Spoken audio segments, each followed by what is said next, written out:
Nah kan kemarin kita belum ngebahas nih Pak soal Brazil, dan menurut saya pribadi si Brazil ini kan memang harus dibahas ya.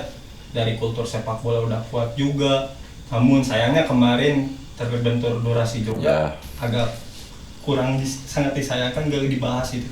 eh, ya jadi kita juga kemarin ya udah berencana malah ya bahwa hari ini kita akan memulai dengan Brasil. Terus betul kata Alpan, salah satu, mungkin bukan salah satu, mungkin negara dengan kultur sepak bola terkuat yang kita tahu, dengan sepak bola menjadi ekspor utamanya, dengan tenaga kerja di bidang sepak bola, pemain bola yang tersebar di mana-mana.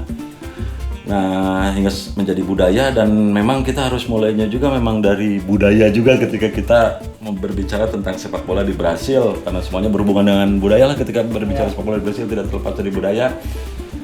Kita kan kemarin sudah berbicara tentang dua negara Amerika Selatan yang Argentina dan Uruguay, yang kita anggap lebih dulu menjadi negara penting di sepak bola sebelum Brasil. Padahal sebetulnya sepak bola masuk ke Brasil tidak terlambat, sama saja dengan masuk ke Uruguay, masuk ke Argentina, dan sama dibawa oleh orang-orang Inggris. Malah lebih berpengaruh di Brasil daripada di Argentina dan Uruguay sepak bola Inggris ini. Ada seseorang bernama Charlie Miller, dia bekas pemain Saint Mary Southampton, waktu itu masih bernama Saint Mary. Dia datang ke Inggris, datang ke Brasil dan mendirikan sebuah klub, Fluminense kalau nggak salah, dan banyak juga orang-orang orang-orang Inggris lain yang mendirikan klub di Brasil, sehingga bisa dibilang bahwa sepak bola di Brasil agak terlambat menemukan identitasnya, tidak seperti di Uruguay dan di Argentina. Tetapi justru itu yang membuat kreativitas berkembang di Brasil. Itu juga ada hubungannya dengan budaya, bahwa Brasil adalah salah satu negara yang paling pertama di antara negara-negara bekas kolonial yang menghapuskan perbudakan, tetapi tetap belum bisa menghapuskan strata sosial, hingga orang-orang yang berada di strata sosial bawah sangat dituntut untuk kreatif. Kita harus ngapain nih supaya bisa hidup, bertahan hidup. Dan salah satu jalan pilihan mereka pada waktu itu memang sudah langsung sepak bola. Dan karena memang awalnya juga dari kreativitas, sehingga ketika orang Brasil mulai mendirikan klub-klub sepak bola seperti Botafogo waktu itu, ya bukan cuma orang Inggris yang mendirikan sepak bola di Brasil. Brasil mulai menemukan identitas sepak bolanya. Walaupun tetap saja kita kembali lagi ke cerita-cerita sebelumnya, salah satu yang membawa sepak bola di Brasil selain orang Inggris juga tetap aja orang Hungaria, Dori Kushner namanya waktu itu. Dia juga melatih Fluminense dan dia membawa WM ke Brasil. Tetapi di Brasil, karena saking kreatifnya, mereka sangat terobsesi dengan kedalaman, dengan depth, sehingga ingin memenuhi semua sisi vertikal lapangan, sehingga WM-nya orang Brasil itu mereka menyebutnya WM diagonal, yang sangat semua sisi itu memiliki kedalaman hingga seperti ini.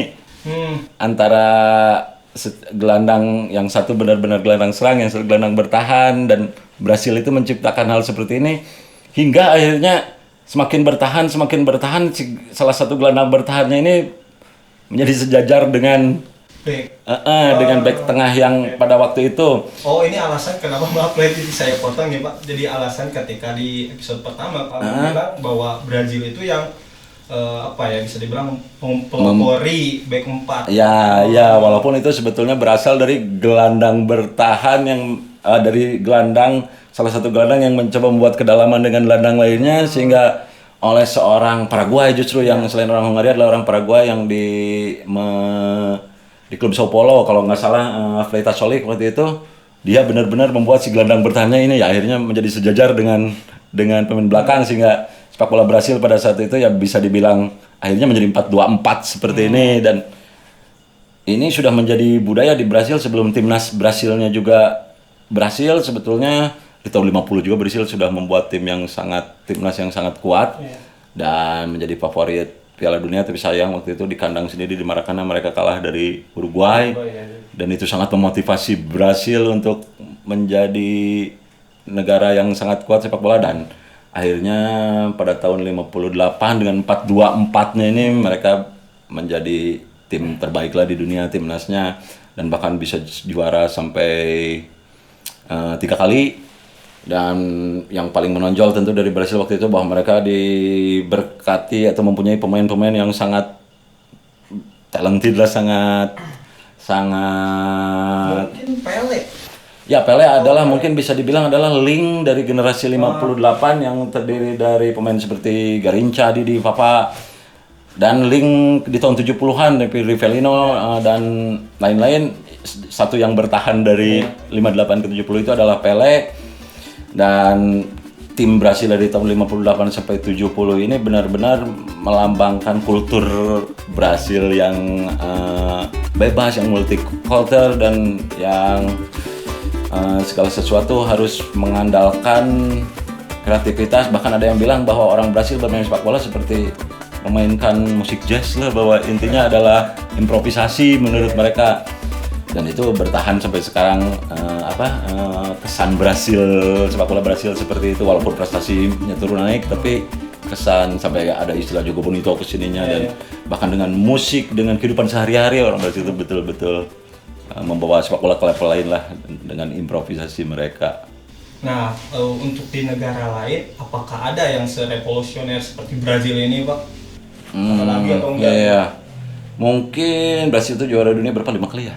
Iya. 5 kali, dan salah satu negara Di total sampai sekarang salah satu negara lain yang paling sering juara dunia Italia, mungkin 4 kali. Berarti mereka juga punya sesuatu yang mungkin Opan juga hafal ketika sepak bola Italia yang paling identik minimal pada zaman dulu adalah dengan Catenaccio-nya ya, sepak bola yang sangat bertahan itu. Walaupun seperti juga sepak bola Brasil yang dibawa oleh dari Kirchner dari Eropa Tengah, Catenaccio juga sebetulnya tetap saja berasal dari Eropa Tengah, dari seorang Austria waktu itu, Karl Rappan. Dia juara di Liga Austria ketika melatih Austria Wina atau Rapid Wina, saya agak lupa ya itu. Kemudian dia pindah ke Swiss, dan di Swiss itu dia berpendapat bahwa pemain sepak bola di Swiss tidak seberbakat di Austria. Dia harus memikirkan bagaimana caranya supaya membuat sebuah tim yang bisa bersaing dengan tim-tim yang dengan pemain yang lebih berbakat. Dan pada waktu itu dia sebaliknya dari Brasil ya, ketika Brasil mencoba bagaimana untuk lebih menyerang, mengoptimalkan penyerangan dengan kembali lagi ke Brasil tadi, bahwa wingback Brasil yang sangat bergerak dan sayapnya yang masuk ini. Nah, Karl Rappan ini justru dia mencoba untuk membuat supaya pemainnya yang menurutnya tidak terlalu berbakat itu tapi bisa melawan yang lebih berbakat adalah sama mengisi lapangan. Tetapi dengan lebih berlapis dan tanpa menuntut pergerakan pemain sekreatif pemain Brasil, sehingga dia lebih kedisiplinan. Ya, lebih kedisiplinan hingga formasi dia itu benar-benar berlapis-lapis sampai seperti 1-3-1 seperti ini. Walaupun kalau kita lihat ini sebetulnya masih WM juga, cuma WM bercampur dengan 4 back ala Brasil ini, mungkin di sini sebetulnya yang menjadi khasnya. Nah, tapi setelah di Swiss ini lebih disempurnakan lagi, agak jauh ya ke Eropa Timur, di Uni Soviet dan di Bulgaria waktu itu. Mereka juga menganut taktik itu, tapi yang seperti kita tahu ini besar ketika Karl Rappan pindah ke Liga Serie A di Italia, dan dia mulai mengembangkan taktik ini, kemudian juga diadopsi oleh tim-tim Italia. Salah satunya waktu itu yang mulai mengadopsi dengan gaya yang lebih Italia adalah Salernitana, sebuah tim kecil sebetulnya waktu itu di Italia, tapi dia membuat tren baru dengan sepak bola sebertahan ini. Dan sepak bola bertahan ini kemudian dibawa ke Trieste, ke Triestina, tapi tentu saja yang paling berhasil adalah AC Milan dan Inter Milan yang waktu itu menjuarai berbagai Serie A. Dan salah satu pelatih yang paling terkenal adalah pelatih Inter Milan waktu itu, Helenio Herrera, dengan dari taktik Karl Rappan ini dia buat menjadi lebih teratur sebetulnya kelihatannya, hingga akhirnya menjadi semacam 5-4-1 perkembangan dari WM juga, tapi dengan membawa 2 gelandang lebih ke belakang dan 2 pemain sayap lebih ke belakang, sehingga akhirnya tadi pertama kita selalu berbicara tentang back 3, kemudian back 4. Catenaccio ini sampai 5 karena ada satu yang ditarik ke belakang menjadi seorang sweeper hingga akhirnya Kalau di poli mungkin libero ya. ya bahkan ini juga libero sebetulnya karena libero itu lahirnya dari sinilah bahasa Italia libero karena dia bebas hampir bergerak seperti gelandang bertahan juga dan dia yang pertama mengalirkan serangan dan di sini lahirnya libero. Nah, maaf saya potong lagi nih Pak. Ya. Untuk si libero ini tugas role khususnya itu apa aja sih? Role khususnya dia adalah orang terakhir ketika bertahan dan orang pertama ketika mengalirkan serangan hingga biasanya ini diisi oleh pemain-pemain yang sangat berbakat lah seperti Armando Pici, kesininya ada Cesare Maldini yang main-main yang memang mempunyai skill tinggi bukan back biasa lah istilahnya. Nah, tapi dari Catenaccio ini yang khas adalah mereka juga sama seperti Hungaria mulai memberikan peran yang khusus untuk setiap pemain sehingga kadang tim-tim yang menggunakan Catenaccio formasinya terlihat sangat tidak simetris. Ini biasanya disebabkan oleh satu pemain benar-benar dikorbankan untuk menjaga pemain terpenting di tim lawan hingga Marking itu. Ketika mereka sebetulnya bermain secara zonal marking, tapi seorang pemain benar-benar main marking dengan fanatik kita dimulai fokus aja gitu. Ya, fokus ke satu pemain dan itu terus bertahan sampai ke tahun 80-an di Italia dan itu terbukti sukses membuat Italia menjadi salah satu negara paling berhasil dalam sepak bola. Nah kan tadi bicara soal Catenaccio ya Pak, dari lihat-lihat ini taktiknya kan seperti yang di episode pertama kita Pangun udah jelasin ya, taktik bayang itu. Nah untuk di Inggrisnya sendiri apa ada evolusi lagi atau enggak itu Pak? Nah ini kita harus kembali ke pengalaman buruk Inggris melawan Hungaria ya 63 dan 71 itu dan juga sebelumnya Inggris gagal di Piala Dunia pertamanya kalah 1-0 oleh Amerika Serikat yang pemainnya katanya pekerja lain yang bermain bola dan Inggris kalah dan mereka semakin mencoba untuk mengembalikan lagi identitas sepak bola kita ini sebenarnya gimana. Nah, ada satu hal yang paling penting sebetulnya yang berpengaruh dari permainan sepak bola Inggris setelah kalah dari Hungaria. Tim-tim Inggris itu mencoba untuk bermain seperti Hungaria kebanyakan dengan WM yang sangat kreatif seperti Hungaria. Tapi waktu itu ada seorang pelatih, dan yang tadi pencipta Catenaccio ini menganggap bahwa sepak bola Inggris itu sangat ketinggalan zaman. Terus ketika sepak bola Inggris bermain seperti Hungaria, Helenio Herrera yang pelatih Inter ini, kalian gak bakalan bisa katanya begitu, itu bukan buat kalian katanya. Nah hingga ada seorang pelatih waktu itu dia adalah melatih Wolverhampton Wanderers, Stan Miskelec yang beranggapan kita salah, kita main bola bukan begini, justru kita harus bermain sepak bola sebaliknya dari Hungaria. Ada satu hal yang dilihatnya dari Hungaria waktu itu, bahwa sepak bola Hungaria ini cenderung terlihat memang sangat kreatif di depan, tetapi Stan Miskelec ini pelatih Wolverhampton ini dia bisa dengan jeli melihat bahwa penjaga gawang Hungaria atau backnya ini masih melambungkan bola ke depan dengan hingga kreativitas itu dibebankan pada pemain tengah ke depan. Dan dia menganggap tapi banyak sekali umpan, kalau kita tidak bisa dianggap tidak mungkin bermain dengan sebanyak umpan ini, mari kita bermain dengan sesedikit mungkin umpan. Kembali lagi ke sepak bola Inggris yang zaman dulu itu, tetapi dengan ada satu hal yang dimulai oleh Stan Miskelec itu adalah tentang transisi, tentang fase dalam sepak bola yang itu di sebelum ini tidak terlalu banyak menjadi prioritas. Stan Miskelec ini membuat sebuah, walaupun dia masih tetap dengan, dan dia terpengaruh dengan Brasil dengan 4 main belakang dengan formasi yang hampir sama dengan Brasil 4-2-4, dan dia benar-benar meringankan beban pemain tengah sebetulnya, karena kembali lagi ke long ball Inggris zaman dulu dengan sebanyak mungkin pemain depan, kadang berubah jadi 4-3-3. Satu hal itu adalah tentang transisi itu, Stan Miskelec itu benar-benar menugaskan kedua gelandangnya itu mengatur ketika mereka diserang, kemudian mereka berubah jadi menyerang, atau ketika mereka menyerang lalu kehilangan bola, mereka harus bertahan. Fase-fase transisi ini benar-benar diperkenalkan dan dianggap salah satu hal yang terpenting dari kick and rush. Karena saking cepatnya mereka bermain bola, sehingga mereka benar-benar mementingkan fase-fase transisi ini. Dan salah satu yang paling indah dari kick and rush ini adalah waktu itu di Eropa mulai ada European Cup.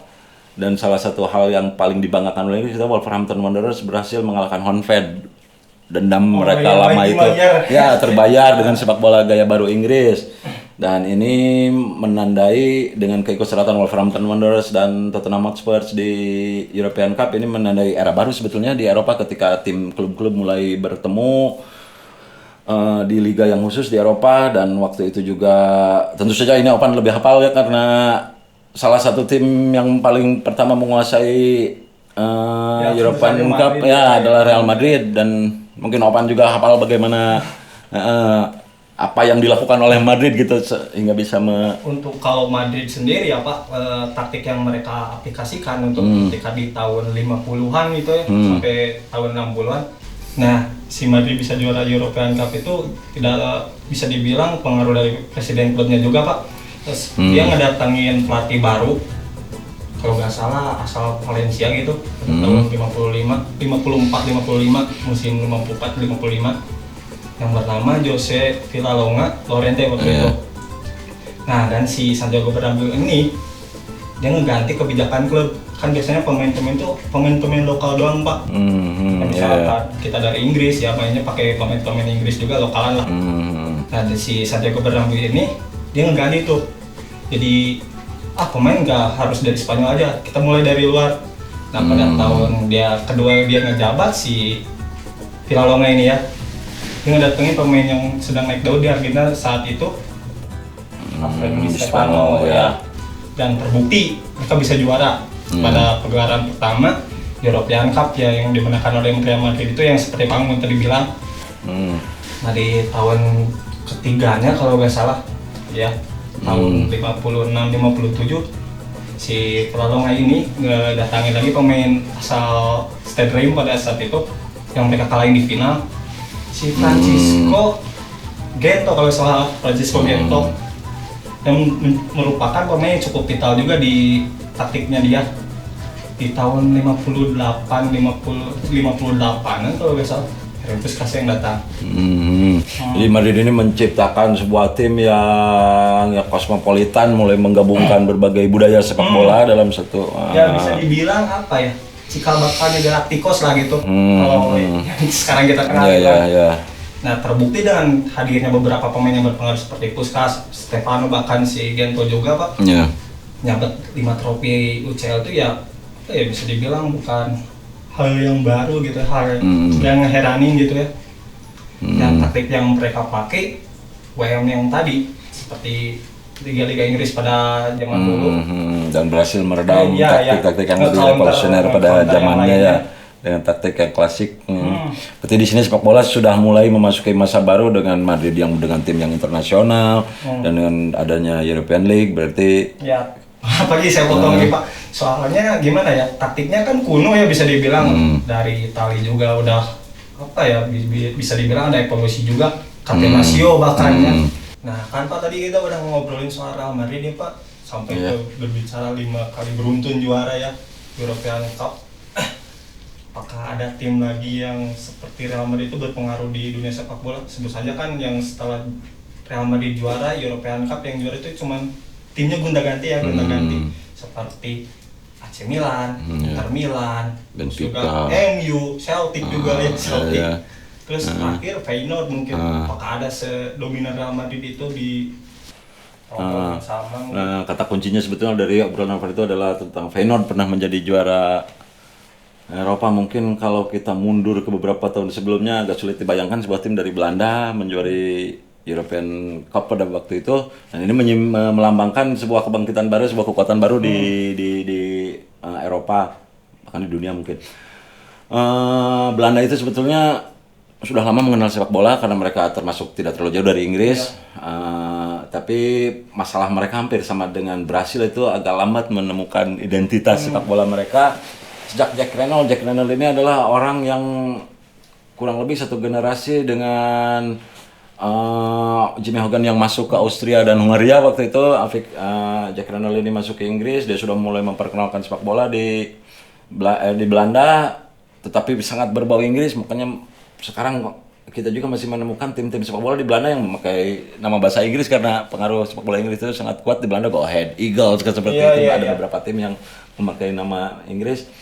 Hingga justru satu orang Inggris lain yang itu datang ke Belanda, Vic Buckingham namanya, dia melatih tim terkuat di Belanda, Ajax Amsterdam, dengan pola WM sebetulnya. Dia itu datang dengan dengan WM yang nggak hilang-hilang dari obrolan kita udah 2 episode ini ya.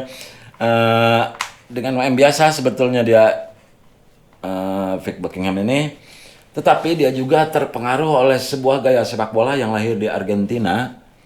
Kita tahu bahwa orang Amerika Latin itu senang dengan improvisasi, senang dengan hal-hal baru.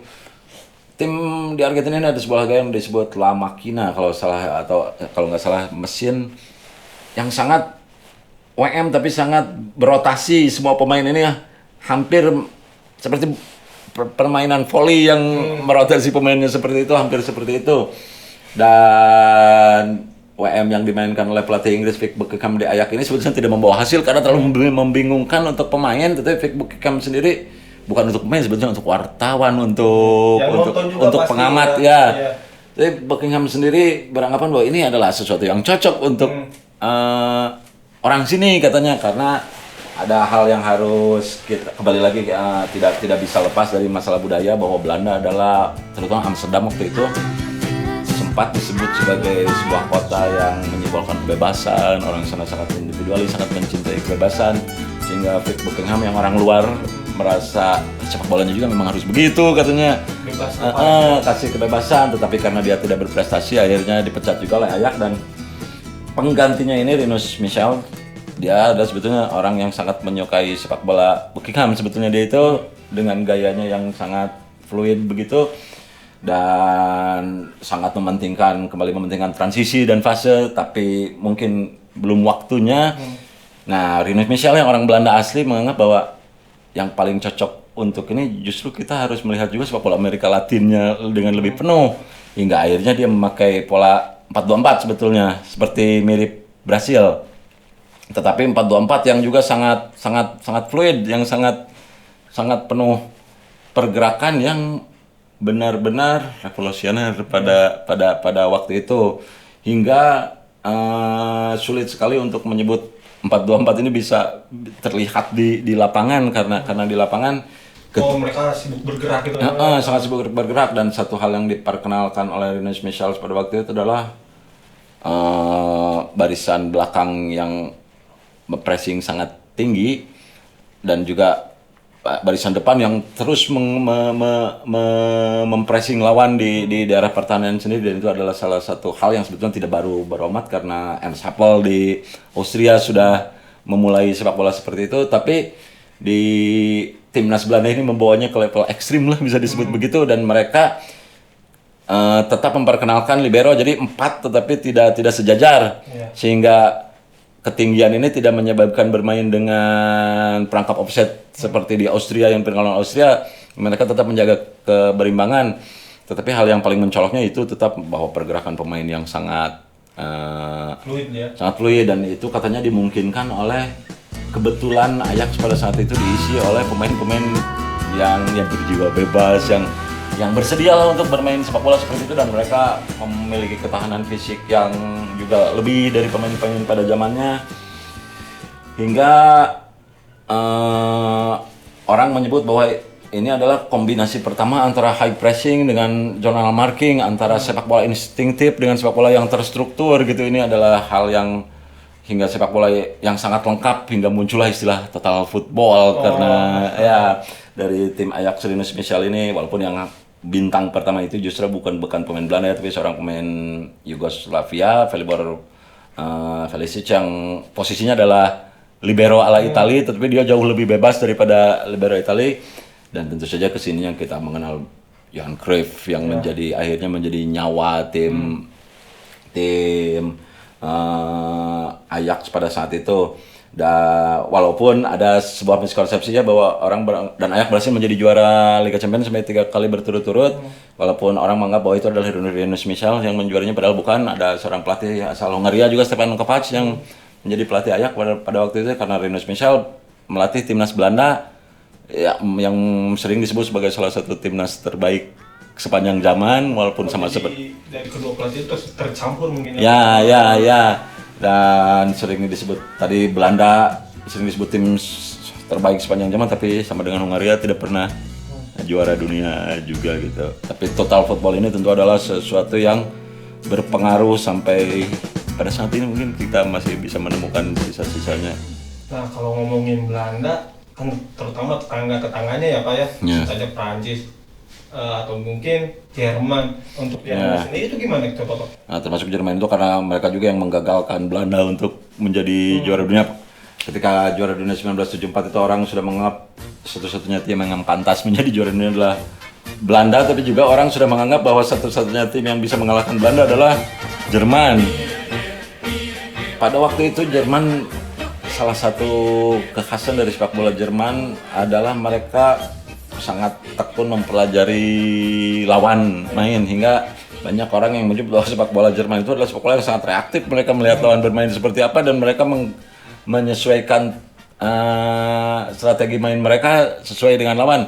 Itu adalah hal yang biasa sekarang, tapi untuk saat itu Jerman dianggap paling maju lah untuk urusan seperti itu. Kalau kita mundur lagi ke tahun 30-an, itu asalnya tetap aja dari Austria yang pertama mempelajari sepak bola tim lawan, analisa yang sampai ada tim khusus, analis khusus itu bermulai dari Austria, tapi Jerman juga memodernkannya mungkin setelah ada era televisi, film bisa direkam juga. Tapi sebetulnya sepak bola Jerman ini berpusat dari variasi dari WM juga sebetulnya. Tetapi variasi dari Jerman ini kita kembali lagi ke WM standar yang seperti ini. Jerman sebetulnya mulai menarik pemain sayapnya menjadi pemain sayap yang benar-benar maju mundur. Dan hingga lahirlah wingback yang sebetulnya seperti ini. Walaupun wingback mereka kadang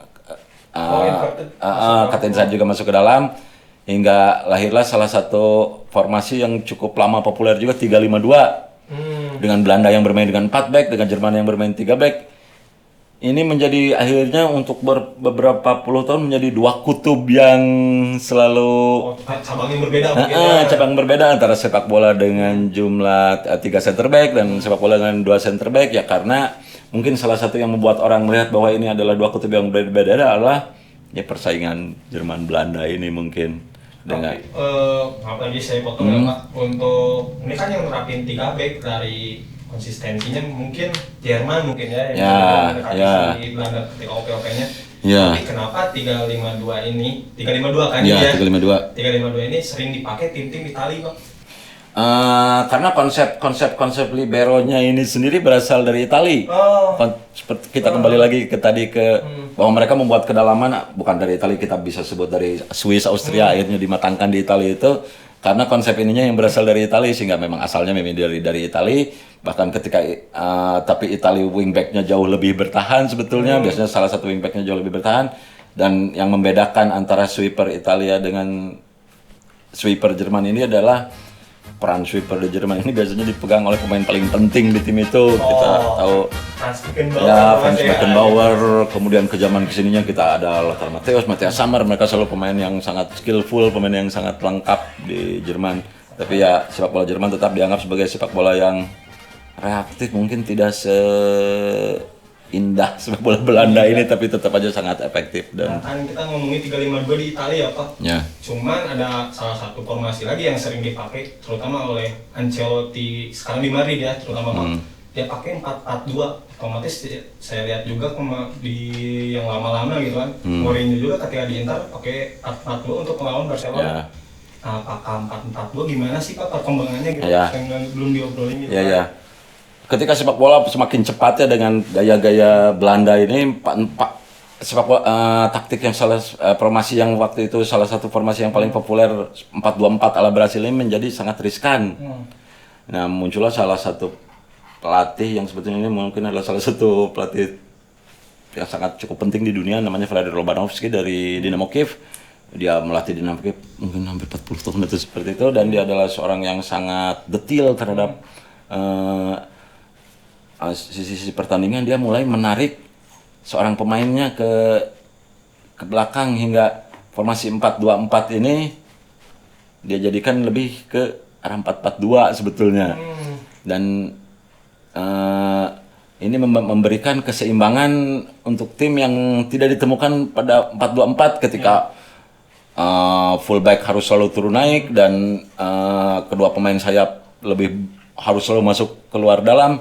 4-4-2 ini sekarang terlihat sebagai sesuatu yang sangat sederhana, tetapi pada saat itu pelatih Lebanus Game membuat sebuah revolusioner walaupun tidak murni sayap seperti ini.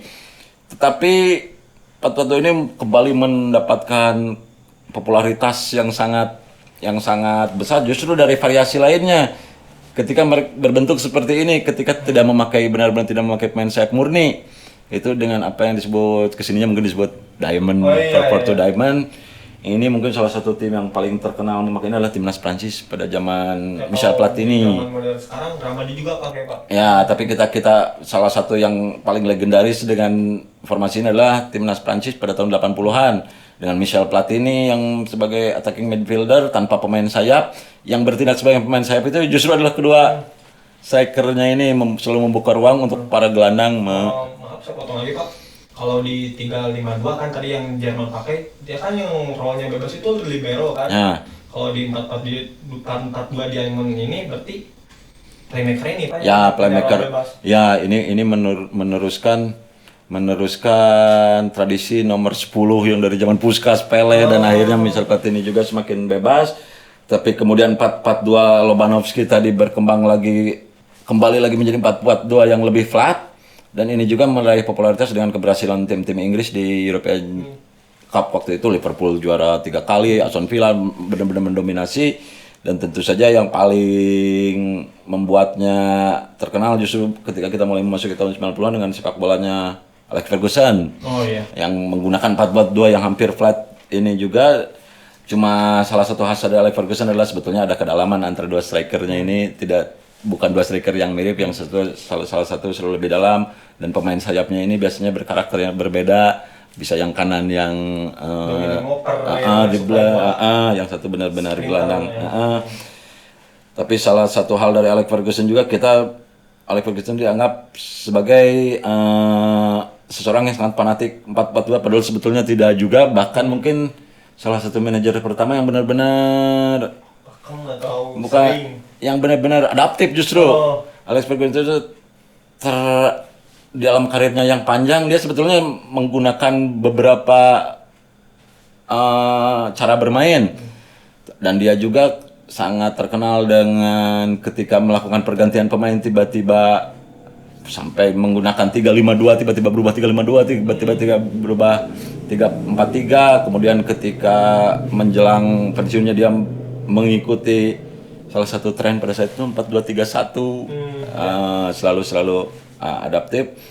Dan 4-4-2 ini kemudian memasuki awal tahun 2000-an tentu saja kita tahu berkembang menjadi 4-2-3-1 atau 4-3-2-1, yang salah satu eksponen, mungkin bukan yang pertama tapi yang salah satu eksponen yang memperkenalkan justru adalah Jose Mourinho di Chelsea juga, dengan Makalele dan Essien di depannya Frank Lampard atau kemudian nanti Michael Ballack. Dan 4-2-3-1 ini menggantikan 4-4-2 menjadi salah satu formasi yang cukup lama bertahan. Ternyata cukup menarik juga ya Pak, polosi taktik yang udah dijelasin Pak Anggun dari episode pertama, dari mulai negara Inggris memperkenalkan sepak bola gitu kan, terus mengerucut lagi ke taktiknya yang Bohard Berchapman juga, dari yang taktik WM juga ya Pak, terus ke Belanda, Jerman, bahkan Hungaria juga, terus hingga bercabang jadi 2 gitu kan Pak.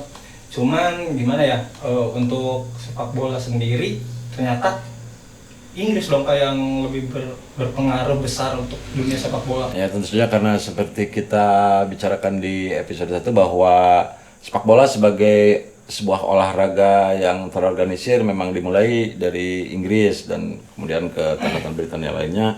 Lalu selain langsung dari Britania juga dengan banyaknya orang-orang Inggris yang memperkenalkan sepak bola di tempat-tempat lain.